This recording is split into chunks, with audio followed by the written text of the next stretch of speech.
시청자 여러분 그리고 장병 여러분 안녕하십니까? 국방뉴스를 전해드립니다.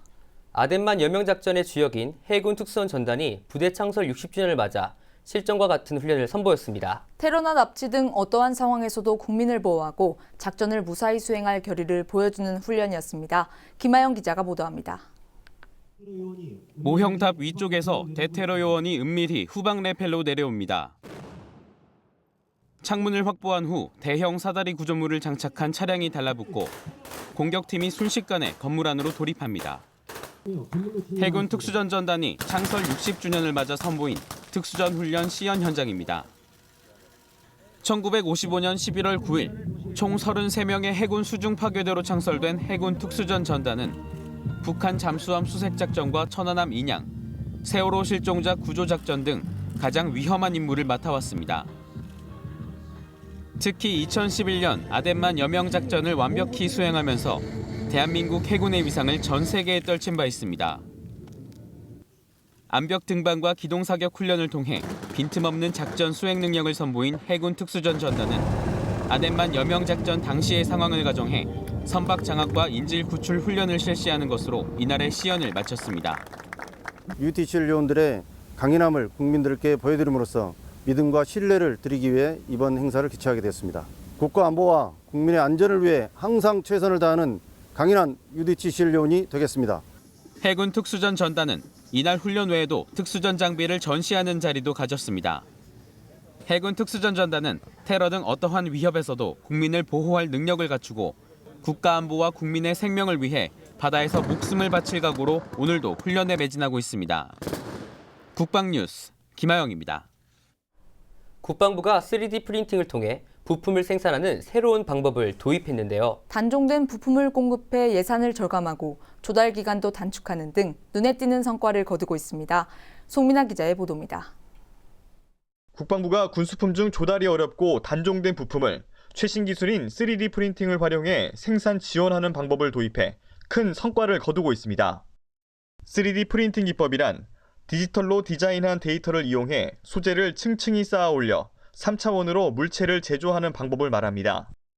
최신 과학기술을 국방 업무에 융합해 혁신적 국방 가치를 창출하려는 창조 국방의 틀에서 찾아낸 도전적 과제라고 국방부는 설명했습니다. 공군은 이미 지난 2012년부터 민군 제작사와 협업을 통해 KF-16과 F-15K의 엔진 정비 시 3D 프린팅 재생 기법을 적용해 왔습니다. 그 결과 연간 예산 중 약 7억 원을 절감했고 부품 조달 기간을 40일 이상 단축하는 등 가시적인 성과를 올리고 있습니다. 육군도 3D 프린팅 기법을 도입해 이번 달부터 육군 종합정비창에서 단종 부품 생산 시범 사업을 진행하고 있습니다. 향후에도 이와 관련된 전문 인력들을 양성을 해서 2017년부터 국내에 3D 프린팅 기법을 활용할 수 있도록 그 기반을 구축해 나가는 예정입니다. 국방부는 3D 프린팅을 통해 부품 생산이 확대되면 정비 여건과 장비 가동률을 높일 뿐만 아니라 국방 경영 활성화와 민군 협력 강화에도 기여할 것으로 전망했습니다. 국방뉴스 송민아입니다.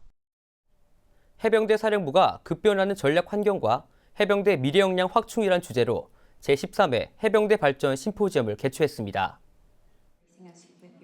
5일 열린 심포지엄은 역대 해군 참모총장과 해병대 사령관, 군사안보 관련 교수와 전문가 등 250여 명이 참석해 한반도 평화 안정과 미래 전략 환경에 최적화된 부대 발전 방안을 모색하는 자리가 됐습니다. 이상훈 해병대 사령관은 개회사에서 오늘날 안보 환경은 위험 사회로 치달으면서 불특정 위협의 테러, 사이버 공격 등 안보 불확실성이 증가됨에 따라 우리 군도 국제 전략 환경에 대비해야 한다고 강조했습니다. 우리 군도 북한의 비대칭 위협 대비뿐만 아니라 변화되는 국제 전략 환경에 능동적으로 대비하고 특히 전작권 전환에 대비 싸우는 방법에 기초한 다기능 고효율의 창조적 국방 개혁을 강력히 추진하고 있습니다. 이번 심포지엄에서 첫 번째 발제자로 나선 숙명여대 정치외교학과 홍규덕 교수는 공세적 상륙작전 역량 강화와 전략도서 방어 역량 강화 등 해병대가 주목해야 할 7대 역할을 제시했습니다. 홍 교수는 비록 소군이지만 강력한 전투의지와 불굴의 정신을 갖고 있는 해병대를 미래전장 환경에 가장 효율적으로 활용하는 것은 국익 차원에서 다뤄야 할 중요한 과제라고 강조했습니다. 이에 대해 한국국방연구원 임길섭 박사는 7대 역할 중 핵심은 강제 진입작전, 종심기동과 타격, 서북도서, 전략도서 방어 등 3가지 역할이라고 말했습니다. 임 박사는 현 상황을 고려할 때 해병대가 수직돌격 형태의 작전을 수행하는 것이 바람직하며 이를 구현하기 위해 교리 발전과 함께 적합한 부대, 장비 편성이 수반돼야 한다고 말했습니다. 이와 함께 21세기 미 해병대의 과제와 한국 해병대 발전 방향에 대해 논의하는 시간도 가졌습니다. 로버트 헤드룬드 주한 미 해병대 사령관은 항상 준비되고 기능을 유지하며 전개 가능하고 유동적인 해병 공지기동부대를 보유한다는 것은 한 국가와 군에 큰 이익이 된다며 이러한 능력을 발전시키려면 위험을 감수하고 사고방식과 군 문화를 변화시키는 등 이상적인 리더십을 통해 유연한 조직으로 만들어야 한다고 밝혔습니다. 이어 한미 해병대는 떨어질 수 없는 유대 관계로 구성돼 있어 이러한 동맹의 발전이 가능하다고 말했습니다. 이 밖에 참석자들은 해군 해병대 공동의 가치와 비전 개발 등 새로운 변화를 준비하는 해병대의 역할과 자세에 대해 발표했습니다. 지난 1993년부터 시작해 올해로 13회째를 맞은 해병대 발전 심포지엄은 안보 환경 변화를 전망하고 이에 해병대가 나아가야 할 방향을 제시하는 등 해병대 발전에 많은 도움이 되고 있다는 평가를 받고 있습니다. 국군 수송사령부가 4일부터 이틀간 전시를 가정한 항만 종합훈련을 했습니다. 부대 창설 이래 처음 실시된 훈련인데요. 군수물자 수송작전의 중요성을 다시 한번 깨닫는 시간이었습니다. 윤현숙 기자의 보도입니다. 가상의 적의 미사일 공격으로 전용 부두가 파괴된 긴급 상황. 항만 수송이 불가능해지자 해상 수송 방식으로 작전이 변경됩니다. 군수 장비를 실은 민간 동원 화물선 오션스타호가 진해 인근 바다의 위용을 드러내고 바지선이 급파돼 해상 수송에 돌입합니다. 대형 크레인으로 상하 좌우 균형을 잡아 장비를 들어올리고 안전하게 바지선에 싣는 작업을 거듭합니다. 바지선을 화물선 양쪽에 붙이고 장비를 옮기는 경우 시간은 더욱 단축됩니다. K1 전차와 장갑차, 군용 트럭 등 군장병들에게 보급될 장비를 바지선에 옮기고 항만에 무사히 내려놓습니다. 대원들은 지상과 바다에서 전시 상황에 대비한 실전 훈련을 반복 숙달합니다. 오랫동안 열심히 준비한 만큼 최선을 다해서 훈련에 임하는 모습 보여드리고 무엇보다도 안전에 유의해서 안전하게 훈련을 마치겠습니다. 미국 화물선 블랙 이글호에 실린 군수 장비를 지상으로 옮기는 항만 수송 훈련도 진행됐습니다. 가장 중요한 건 장비를 안전하게 나르는 것. 아파트 15층 높이의 크레인이 분주히 움직이며 작업을 시작하고 컨테이너에 실린 장비를 차례차례 실어 나릅니다. 유사시 군에 지원될 미사일이나 고폭탄 등 여러 종류의 탄약이 담겼습니다.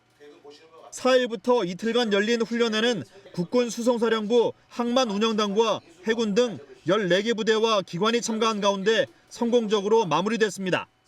앞으로도 국군 수송사령부는 합동부대로서 국군을 움직이는 전승의 동맥이라는 자부심과 사명감을 가지고 작전 지속 지원을 보장하기 위해 최선을 다할 것입니다. 부대 창설 이래 처음으로 실시된 항만 종합훈련. 대원들은 전평시 최상의 항만 운용작전 태세를 유지하기 위해 24시간 긴장의 끈을 유지하고 있습니다. 국방뉴스 윤여수입니다. 육군 17사단이 한미연합 대량 전상자 처리 훈련을 실시했습니다. 부상 정도와 원인에 따른 단계별 환자 처리 절차를 점검했습니다. 김지한 기자의 보도입니다. 적의 공습으로 다수의 부상자가 발생한 상황. 부상 정도에 따라 환자 분류를 시작합니다. 심각한 부상의 경우 들것으로 옮겨 응급처치를 우선 실시합니다. 이어 신속하게 야전병원으로 후송해 정밀 진단과 함께 치료를 시작합니다. 화생방 공격을 받은 경우 탐지 장비로 오염 여부를 파악한 뒤 장비와 전투복을 꼼꼼하게 제독합니다. 상하의를 모두 제독한 뒤엔 강한 물줄기로 온몸을 씻어냅니다. 육군 17사단이 5일 미 168 다기능대대와 함께 선보인 대량 전상자 처리 훈련입니다.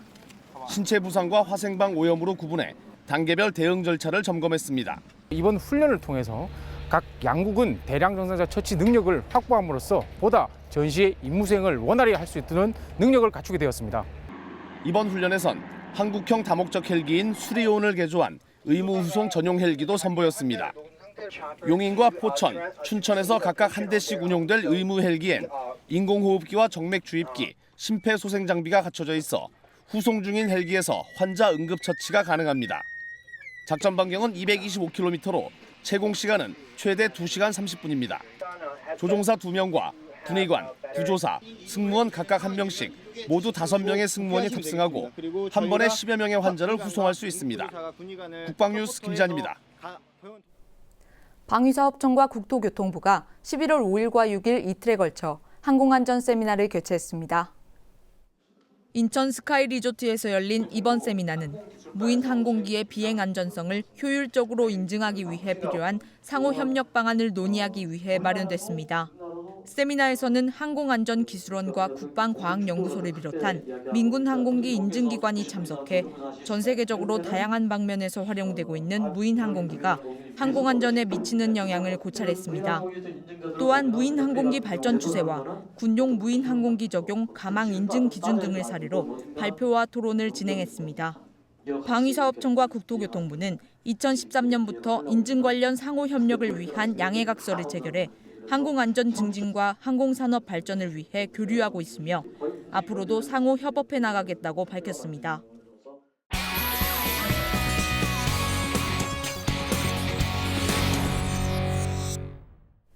국방뉴스는 매주 이 시간 한 주간 있었던 국방 관련 이슈를 분석하는 국방 주간 이슈를 마련했습니다. 오늘은 원칙과 신뢰를 지향한 남북관계의 미래에 대해 살펴보겠습니다. 한국국방연구원 이명철 현안연구실장입니다.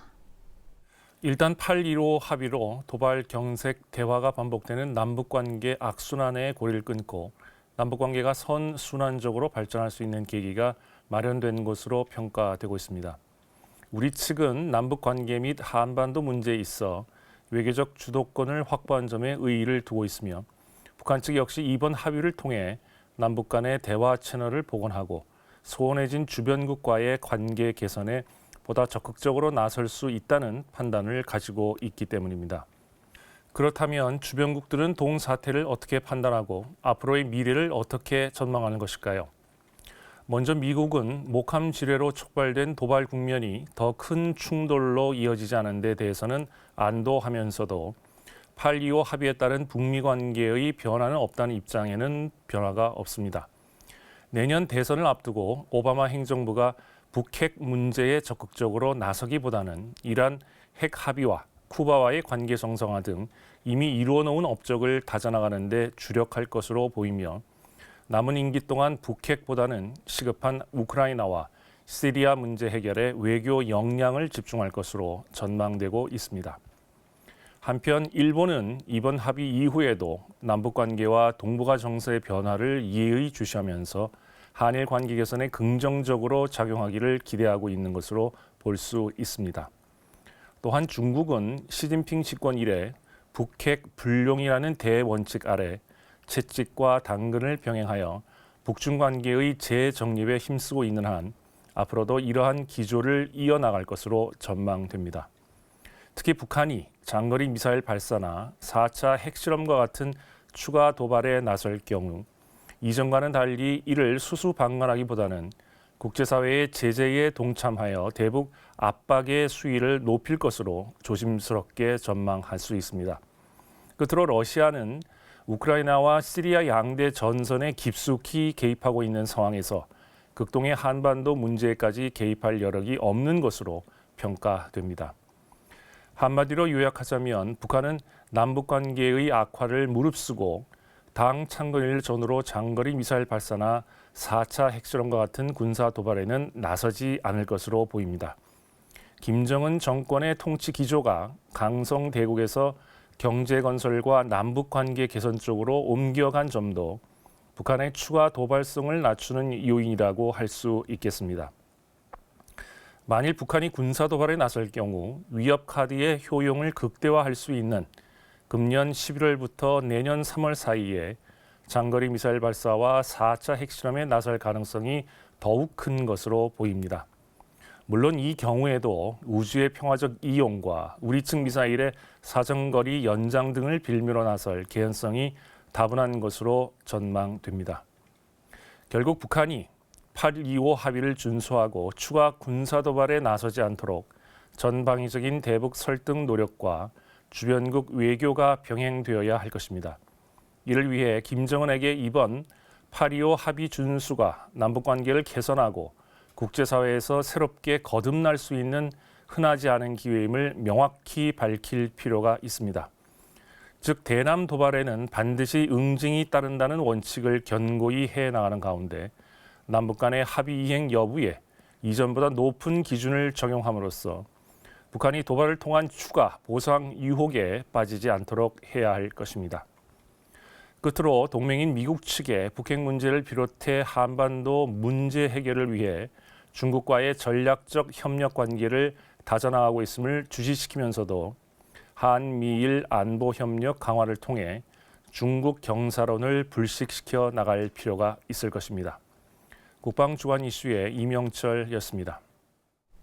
이번 시간에는 사회 각계각층 인사들로부터 듣는 군 장병을 위한 응원 메시지, 여러분이 대한민국의 자랑입니다를 준비했습니다. 네, 오늘은 그 6번째 순서인데요. 시민들이 우리 장병들에게 전하는 메시지입니다.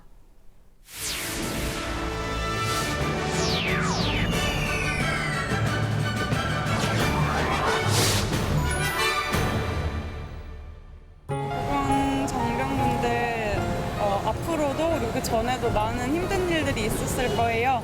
그거 많이 견뎌주시느라 감사하고요. 앞으로도 국민들 위해서 지켜주시는 거에 대해 굉장히 감사드립니다. 힘내세요. 화이팅! 지금 군인 하시는 분들이 다 제 나이 또래 제 친구들이거든요. 근데 되게 고생하고 저희는 사회에서 이렇게 막 맛있는 것도 먹고 그러는데 고생하고 있는 거 다 저희도 정말 알고 너무 고맙게 생각하고 있으니까 화이팅 해가지고 아무튼 그냥 고맙다고 말해주고 싶어요. 진짜 고마워요. 덕분에 진짜 두 다리 뻗고 잘 수 있는데 감사드립니다. 이 시간에도 계속 국방의 의무를 다하기 위해 계시는 분들에게 정말 감사드리고 파이팅 하세요. 추운 겨울에도 힘내시고 군생활 몸 조심히 잘 마치세요. 나라 위해 힘써주시는 국방부 장군님들 파이팅! 파이팅! 힘내주시오. 우리 나라를 위해서 힘쓰고 계신 군인분들 감사하고 앞으로도 열심히 해주세요. 감사합니다. 앞서 해군 특수전 전단의 부대 창설 60주년 소식 전해드렸는데요. 해군 특수전 전단은 서해피리오 구조작전과 아덴만 여명작전 등 창설 이후 지금까지 그 위상을 떨치며 명실상부한 최강의 특수부대로 자리매김했는데요. 네, 국내는 물론 청해부대와 아크부대 등 해외 곳곳에서 임무를 수행하고 있는 해군 특수전 전단의 계속적인 발전을 기원하겠습니다. 국방뉴스를 마칩니다. 시청해주신 여러분 고맙습니다.